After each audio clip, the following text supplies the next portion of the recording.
स्वागत है आप सभी का स्टडी साइंस 93 पे। और आज विलेयता के बारे में पढ़ाना है। सॉल्युबिलिटी चैप्टर कौन सा चल रहा है? सॉल्यूशन वाला। और सॉल्यूशन में आज पढ़ाना क्या है? सॉल्युबिलिटी के बारे में। सॉल्युबिलिटी होती क्या है? विलेयता।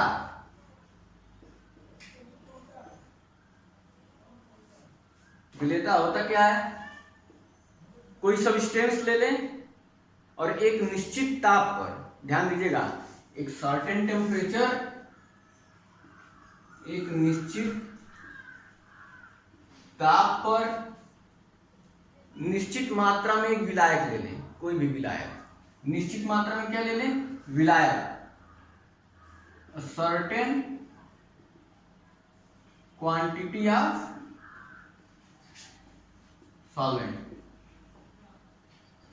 सर्टेन क्वांटिटी ऑफ सॉल्वेंट ले लेते हैं, निश्चित मात्रा, और इसमें जितना विलेय घुलेगा, जितना भी पदार्थ की मात्रा जितनी भी घुल जाए, मतलब कि सब्सटेंस जितना घुल जाए, जितना भी घुल जाएगा वही अमाउंट क्या कहलाएगी? सॉल्युबिलिटी कहलाएगी। सॉल्युबिलिटी कहलाएगी। फिर से एक बार सुनिए।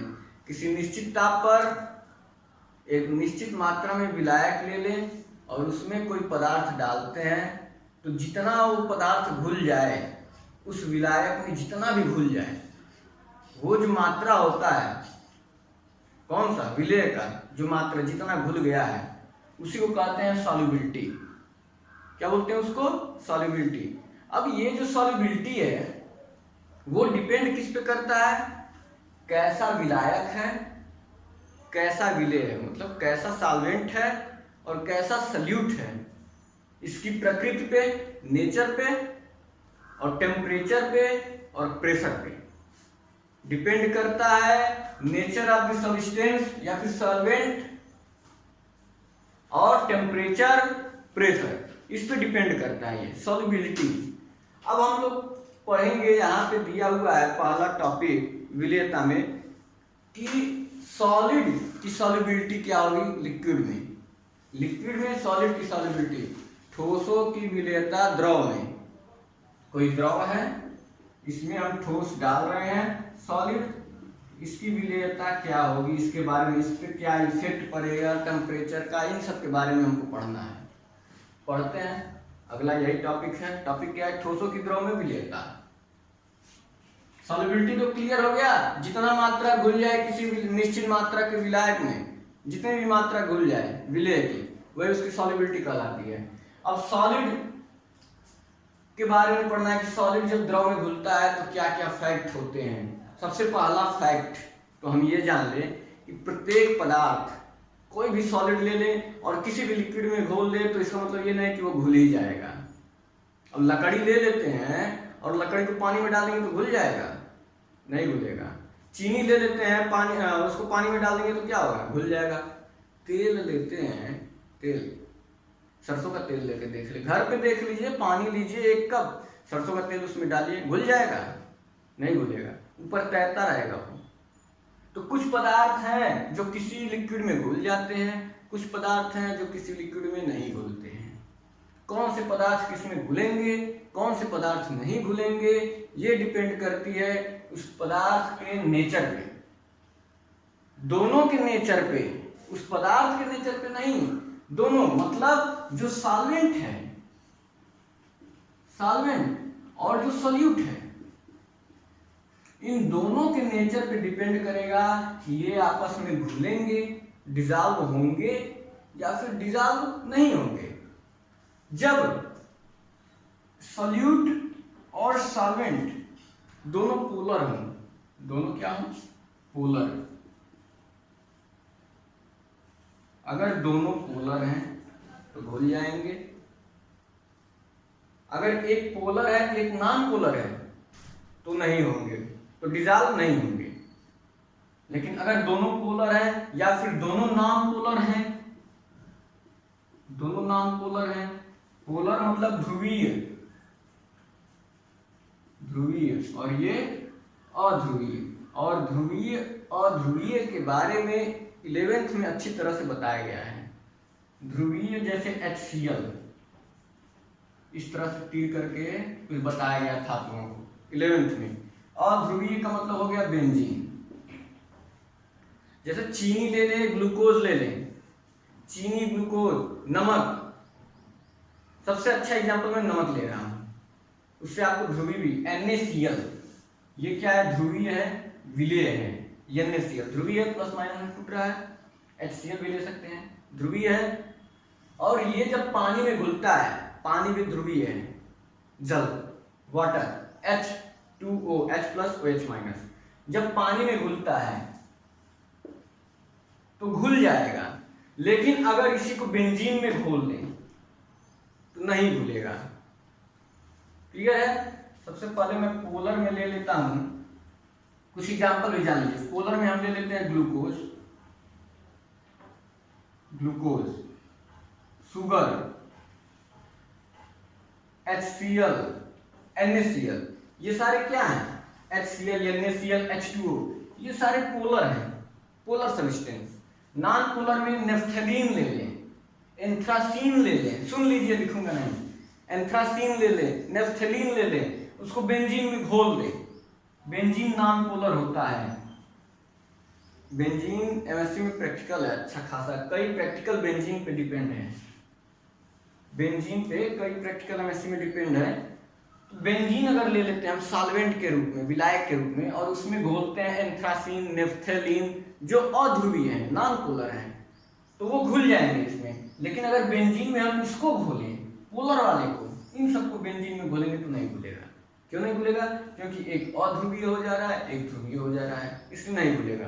कंसेप्ट समझिएगा, क्लियर हो गया होगा। अब एक लाइन का कंसेप्ट मैं लास्ट में बता रहा हूं कि जो पोलर होते हैं पोलर में घुलते हैं, जो नॉन पोलर होते हैं नॉन पोलर में घुलते हैं। और एक लाइन किताब में दिया हुआ है कि लाइक डिसॉल्व्स लाइक, मतलब समान समान को घोलता है, लाइक डिसॉल्व्स लाइक, समान समान को घोलता है। ये तो ध्रुवीय और अध्रुवीय का कंसेप्ट था, और जो 11th में बता भी चुका गया है, अच्छी तरह से बताया गया वहां पे। अब मैं जो बताना चाहता हूं, सॉलिड की सॉल्युबिलिटी इन लिक्विड, ये बताना था। तो इतना जान गए, जो लाइक होता है, जो पोलर है वो पोलर में घुलेगा, जो नॉन पोलर है वो नॉन पोलर में घुलेगा। इसके बाद से दिया है कि जब हम किसी सॉलिड को सॉल्यूट ही मान लें, सॉल्यूट ही यहाँ पे सॉलिड मानना है, जब हम किसी सॉलिड को किसी लिक्विड में घोलते हैं, सॉल्वेंट में घोलते हैं, तो वो क्या है, इसके अणु जो है वो घुलते चले जाते हैं, और जब ये घुलता है, डिसॉल्व होता है, तो इस प्रोसेस को क्या बोलते हैं, डिसोल्यूशन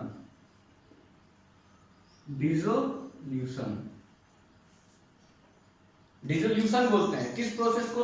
सॉलिड का लिक्विड में घुलना, सॉलिड का लिक्विड में डिसॉल्व होना, या फिर सॉल्यूट का सॉल्वेंट में डिसॉल्व होना, ये जो प्रोसेस है इसको बोलते हैं डिसोल्यूशन। और ये डिसोल्यूशन डिपेंड किस पे करता है, मैंने अभी बताया है, ताप, दाब और नेचर ऑफ द सब्सटेंस, इस पे डिपेंड करता है। और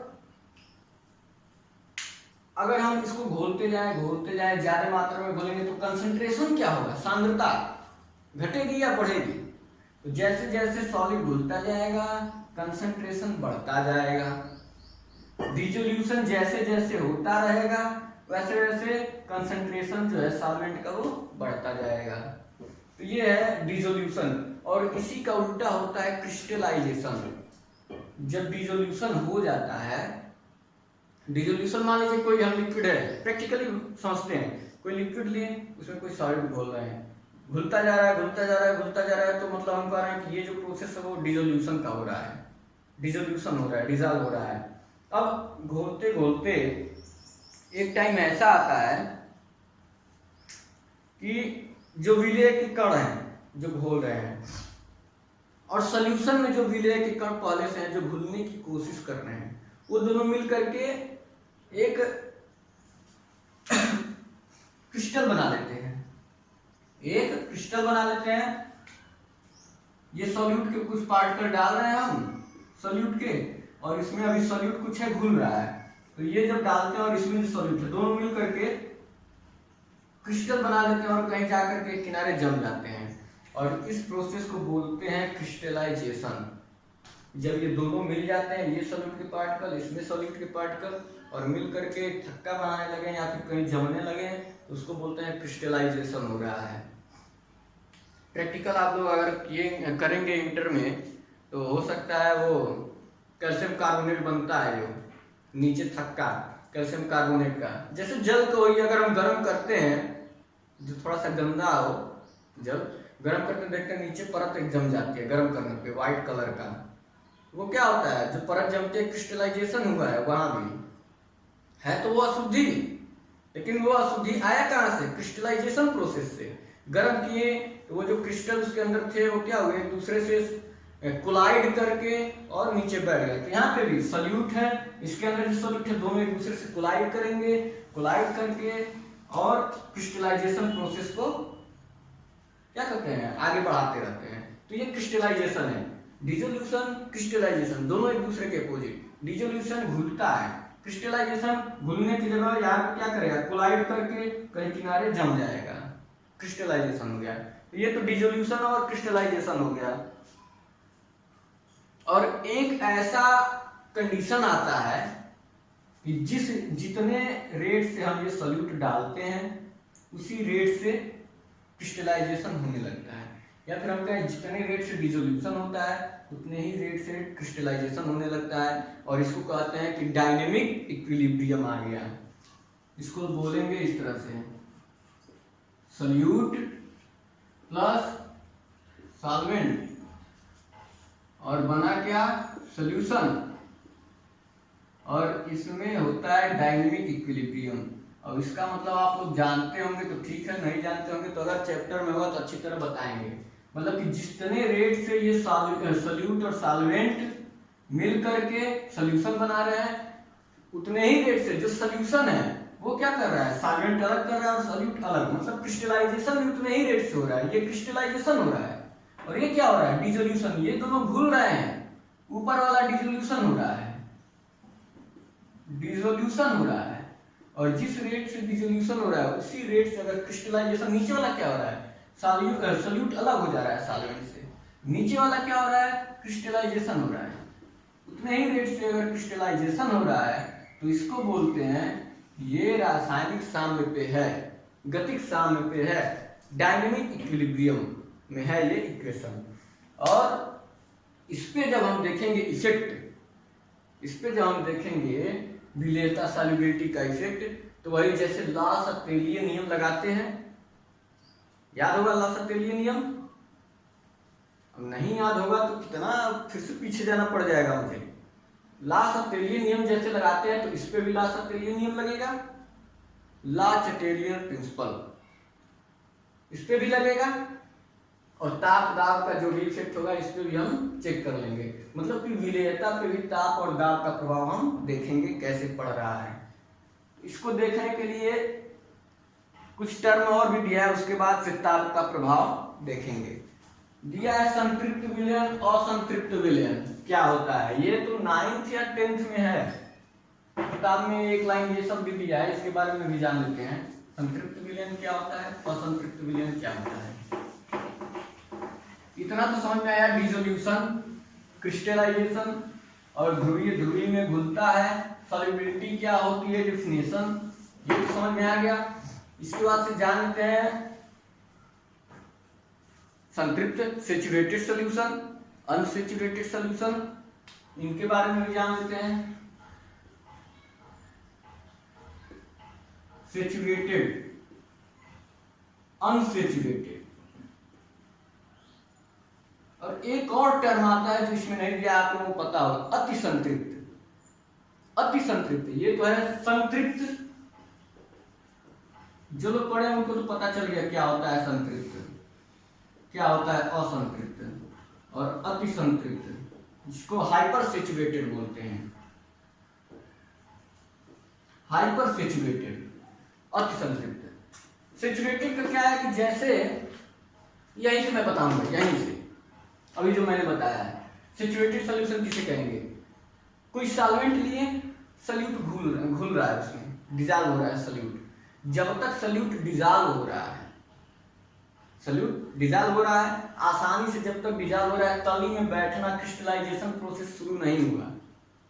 जब तक सल्यूट डिजॉल्व हो जाए तो उसको कहेंगे डिजॉल्व, जितनी सीमा, अधिकतम सीमा तक डिजॉल्व हो जाए कोई भी सल्यूट किसी भी सॉल्वेंट में, और उसके बाद जो सॉल्यूशन बने उसको बोलेंगे सेचुरेटेड सॉल्यूशन।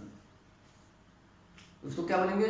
जितनी विलेयता है इस सॉल्वेंट की, उतना अगर इसमें कोई विलेय घुल गया है, जितनी इसकी विलेयता है, जितनी सॉल्युबिलिटी है, उतना अगर इसमें कोई सल्यूट घुल गया, घुल जाएगा तो क्या होगा? डायनेमिक ये प्रोसेस शुरू हो जाएगा। जिस प्रोसेस, ये वाला प्रोसेस शुरू हो जाएगा, इक्विलिब्रियम वाला जब घुल जाएगा तो जब घुल जाएगा तो जो विलयन हमारे पास बनेगा उसको बोलेंगे सेचुरेटेड सॉल्यूशन।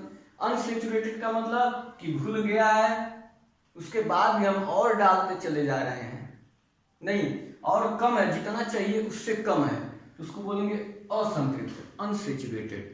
और अति संतृप्त का मतलब कि जितना घुलना चाहिए उससे भी ज्यादा अगर घोल दिए। कैसे घोलेंगे? टेम्परेचर बढ़ा दें, टेम्परेचर बढ़ा देंगे तो और ज्यादा घुलने लगेगा, तो मतलब उससे भी ज्यादा अगर घुलने लगे तो वो होगा अति संतृप्त। और अति संतृप्त को असंतृप्त में भी अधिकतर हम लोग पढ़ते हैं, लेकिन कहीं कहीं अति संतृप्त असंतृप्त दोनों अलग अलग दिया है।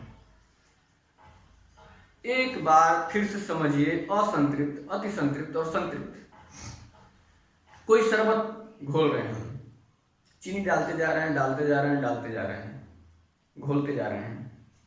ध्यान दीजिएगा, एक ऐसा कंडीशन आएगा कि चीनी घुल जाएगा पूरा अच्छी तरीके से, और जब एक्स्ट्रा चीनी हम ऊपर से डालते हैं तो वो घोलते हैं, घुलता नहीं है, नीचे बैठने लगता है। देखते होंगे आप, नीचे बैठ जाएगा, घुलेगा नहीं।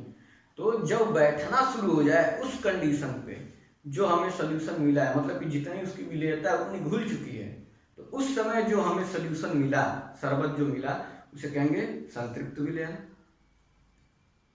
असंतृप्त का मतलब कि अभी घुल रहा है लेकिन हम बंद कर दिए घोलना, अभी और घुल सकता है लेकिन हम बंद कर दिए, या फिर घुल गया है उससे ज्यादा घोल रहे हैं, तो वो असंतृप्त। जो अति संतृप्त में ही आता है। असंतृप्त का मतलब कि घोल, अभी और हम घोल सकते हैं लेकिन पहले ही बंद कर दिए घोलना, असंतृप्त हो गया। अति संतृप्त का मतलब कि जितना घोलना था घोल दिए, उसके बाद भी चीनी डालें, घोलते जा रहे हैं, घोलते जा रहे हैं, नहीं घुल रहा है, टेम्परेचर लगा दिए, गर्म कर देंगे, सीधा बन जाता है, और टेम्परेचर लगा देंगे, फिर एक्स्ट्रा घोल दिए, विलेयता बढ़ा रहे हैं टेम्परेचर लगा करके, तो उसको बोलते हैं अति संतृप्त। तो ये तो हो गया संतृप्त, असंतृप्त, अति संतृप्त का कंसेप्ट। इसके बाद से हम देखेंगे ताप का प्रभाव।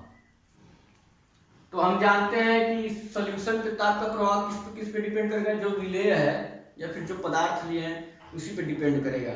जैसा पदार्थ का नेचर होगा, सब्सटेंस का जैसा नेचर होगा, उस हिसाब से उसकी विलेयता होगी। अब हम चलते हैं ताप के प्रभाव में। तो हम जानते हैं जब भी कोई चीज, आसान है, जब भी कोई चीज हम घोलें किसी लिक्विड में, कोई भी सब्सटेंस हम किसी लिक्विड में घोलते हैं, तो दो कंडीशन हमें मिलते हैं, दो कंडीशन। पहला कंडीशन, या तो घोलने पर रिएक्शन इंडोथर्मिक होगा, इंडोथर्मिक, या फिर घोलने पर रिएक्शन एक्सोथर्मिक होगा। दो कंडीशन, या तो एक्सोथर्मिक का क्या बोलते हैं, उत्सर्जित होगी एनर्जी, इसको क्या बोलते हैं, एक मिनट देख लीजिए, उष्मा शोषी, उष्मा छेपी। या तो उष्मा छेपी होगा या फिर उष्मा शोषी होगा। कहा गया, उष्मा शोषी बोलते हैं ना इसको, उष्मा शोषी होगा।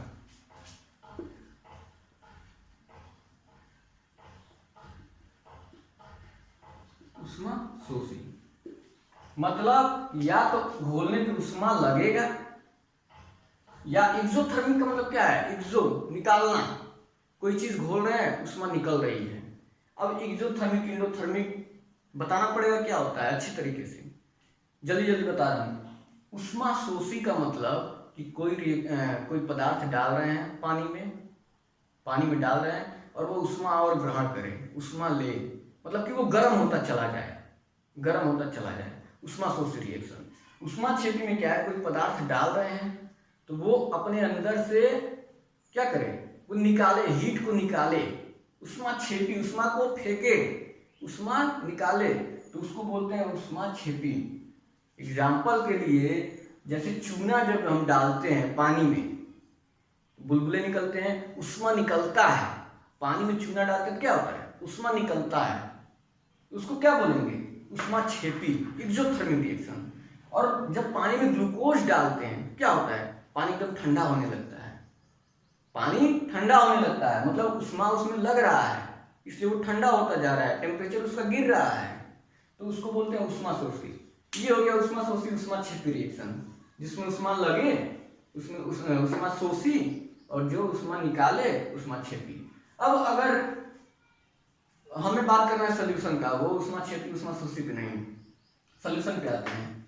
अगर कोई सोल्यूशन है या फिर कोई सॉल्वेंट है, उसमें सोल्यूट हम डाल रहे हैं और वो उष्मा शोषी रिएक्शन दे रहा है, उष्मा शोषी रिएक्शन अगर दे रहा है मतलब डेल्टा H ग्रेटर देन 0 और उष्मा क्षेपी है तो डेल्टा H लेस देन 0।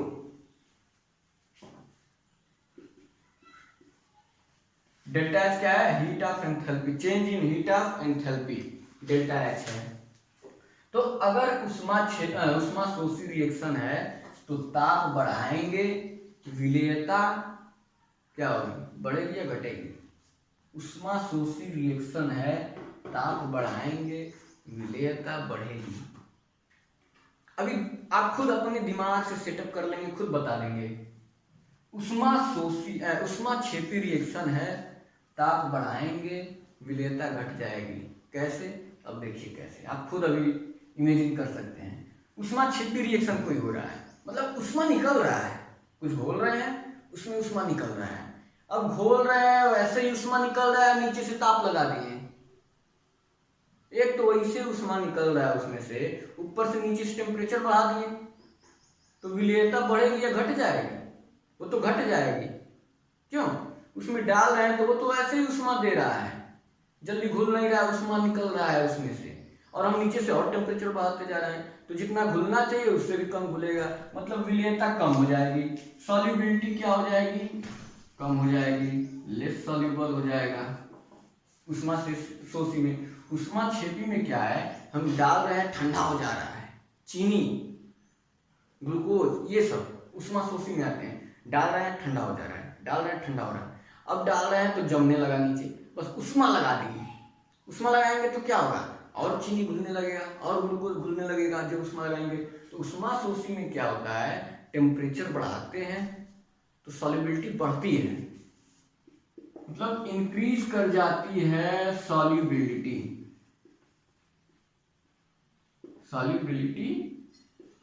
इसमें इंक्रीज कर जाती है उष्मा शोषी में, और उष्मा क्षेपी में सॉल्युबिलिटी डिक्रीज कर जाती है। ये हो गया उष्मा शोषी और उष्मा क्षेपी, या फिर एंडोथर्मिक और एक्सोथर्मिक। इसके बाद से और कुछ दिया है, ये ताप का प्रभाव हो गया, ये तो ठोस का द्रव में विलेयता जो हेडिंग था उसके अंतर्गत ताप का प्रभाव हो गया। अब हम दाब का प्रभाव देखेंगे, तो दाब जो है, ताप ने क्या प्रभाव डाला, कुछ समझ में आया, टेम्परेचर का क्या इफेक्ट पड़ा, जब ठोस को हम लिक्विड में घोल रहे थे तो इफेक्ट ये पड़ा कि यदि रिएक्शन एंडोथर्मिक था तो सॉल्युबिलिटी बढ़ रही थी, यदि रिएक्शन एक्सोथर्मिक था तो सॉल्युबिलिटी घट रही थी, ये था इफेक्ट। अब इसके बाद से दाब है, दाब का क्या प्रभाव पड़ेगा, अगर ठोस को घोल रहे हैं तो माइन्यूट सा इफेक्ट पड़ेगा, या फिर कहें कि न के बराबर इफेक्ट पड़ेगा, कोई इफेक्ट नहीं पड़ता है जब हम प्रेशर लगाते हैं, जब कोई सॉलिड घोलते हैं लिक्विड में तब। क्यों इफेक्ट नहीं पड़ता है, इफेक्ट इसलिए नहीं पड़ता क्योंकि जो लिक्विड है वो तो ऐसे ही कंप्रेसिबल फॉर्म में है, असंपीड्य है, वो असंपीड्य है मतलब और नहीं दब सकते। और जो सॉलिड है वो तो ऐसे भी और नहीं दब सकता, जितना है उतना ही दब सकता है। अब प्रेशर लगा के कितना दबाएंगे भाई उस पर? अगर गैस रहता तो दबाते तो गैस दब जाता। ठोस को कितना दबा पाएंगे प्रेशर लगा के, लिक्विड को कितना दबा पाएंगे?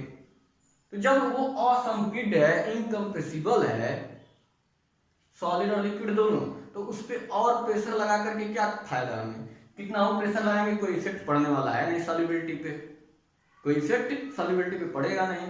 तो इसलिए कहेंगे कि जो प्रेशर होता है वो इस पे ज्यादा इफेक्ट नहीं डालता है। क्यों नहीं डालता? क्योंकि जो दोनों होते हैं सॉलिड और लिक्विड, इनके जो अणु होते हैं, मॉलिक्यूल होते हैं, वो इनकम्प्रेसिबल होते हैं, इसलिए ज्यादा इफेक्ट नहीं पड़ता है।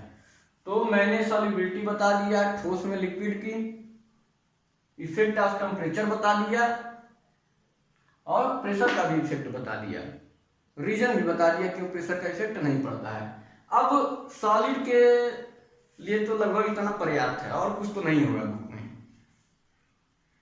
और कुछ नहीं मेरे ख्याल से, क्या बुक के ख्याल से भी नहीं है। अब इसके बाद से है solubility of gas in a liquid.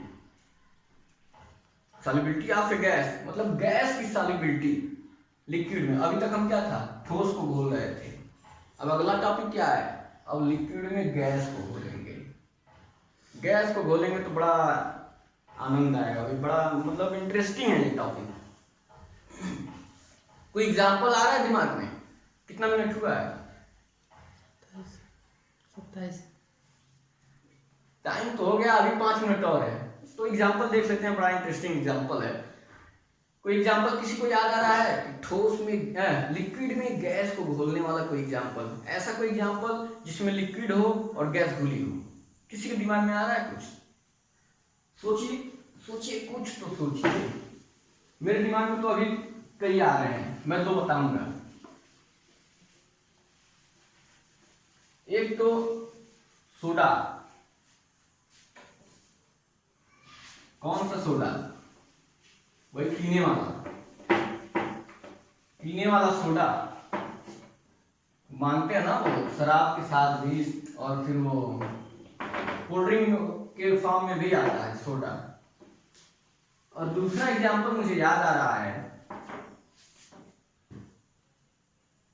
मछली जो सांस लेती है, घुली ऑक्सीजन।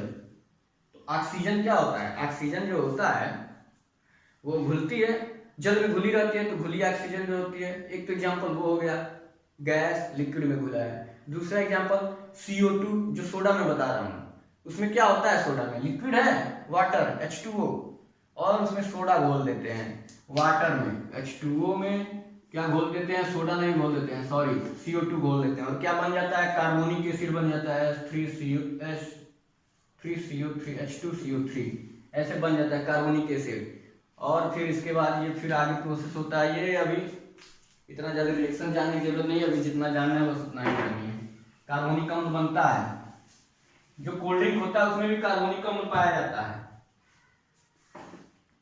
इसी तरह से पाया जाता है। तो अभी मैं बताने जा रहा हूँ घुली ऑक्सीजन जो है, या फिर सोडा हो गया, उसमें कार्बन डाइऑक्साइड घुला रहता है, गैस। तो ये सब एग्जाम्पल हैं। अब हमको देखना ये है कि क्या होगा अगर हम प्रेशर लगा दें। कोई गैस घुल रही है किसी लिक्विड में, प्रेशर लगा दें या टेम्परेचर बढ़ा दें तो क्या इफेक्ट पड़ेगा। तो खुद देखिए आप क्या इफेक्ट पड़ेगा। प्रेशर लगा रहे हैं, कोई सिस्टम ले लेते हैं, सिस्टम ले लिए, इसमें लिक्विड है, मान लीजिए यहाँ पे लिक्विड है, अंदर ऊपर गैस है, कोई गैस,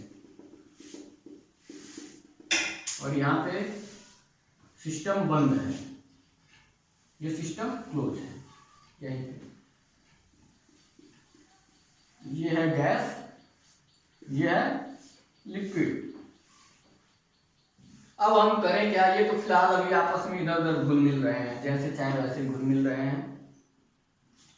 कुछ देर तक मान लीजिए इसको ढके हुए हैं किसी चीज से, पिस्टन से ढके हुए हैं। अब क्या होगा कि ये गैस जाएगा इसमें, लिक्विड इधर, इस तरह से घुलते जाएंगे, घुलते रहेंगे। इसमें भी साम्यावस्था आएगा, इसमें भी वो इक्विलिब्रियम प्रोसेस होगा। जिस रेट से ये जाएगा इधर, उस रेट से इधर आएगा। शुरुआत में गैस है तो गैस ऊपर ही रहेगा, फिर धीरे धीरे इसमें घुलता रहेगा, घुलता जाएगा, फिर ये लिक्विड इधर आएगा। एक टाइम पे वो क्या है, डायनामिक इक्विलिब्रियम आएगा। लेकिन हमको ये सब नहीं देखना, हमको क्या देखना है, इफेक्ट ऑफ प्रेशर। फिलहाल गैस ऊपर है, लिक्विड नीचे है। अब हम प्रेशर बढ़ा रहे हैं, ध्यान दीजिएगा। प्रेशर, ये पिस्टन है, ये W, अभी तो केवल एक ही था। अब हम प्रेशर बढ़ा रहे हैं। प्रेशर जब बढ़ाएंगे तो क्या होगा, ये लिक्विड और ये गैस था, मान लीजिए यहाँ तक गैस था। अब हम प्रेशर बढ़ा रहे हैं, मतलब कि ऊपर 3 गुटका रख दे रहे हैं, खाने वाला नहीं, वजन वाला। 3 गुटका रख दिए या फिर 3 वेट रख दिए। फिलहाल अभी यहाँ पे 1 वेट था, अब प्रेशर बढ़ा रहे हैं, 3 वेट रख दिए। 3 वेट रखेंगे तो क्या होगा इस पिस्टन पे, ये जो पिस्टन है इस पे क्या होगा, 3 वेट रखेंगे। फिलहाल 1 वेट था, थोड़ा सा दबा हुआ था, लेकिन जब 3 रखेंगे तो ये पिस्टन क्या होगा, और नीचे दबेगा, और नीचे दबेगा। जब वेट बढ़ाएंगे, वेट बढ़ाने मतलब क्या, प्रेशर बढ़ा रहे हैं। ऐसे भी आप देख सकते हैं, कोई बर्तन है, लिक्विड लिए, ऊपर गैस है, ऐसे हम प्रेशर दबा रहे हैं।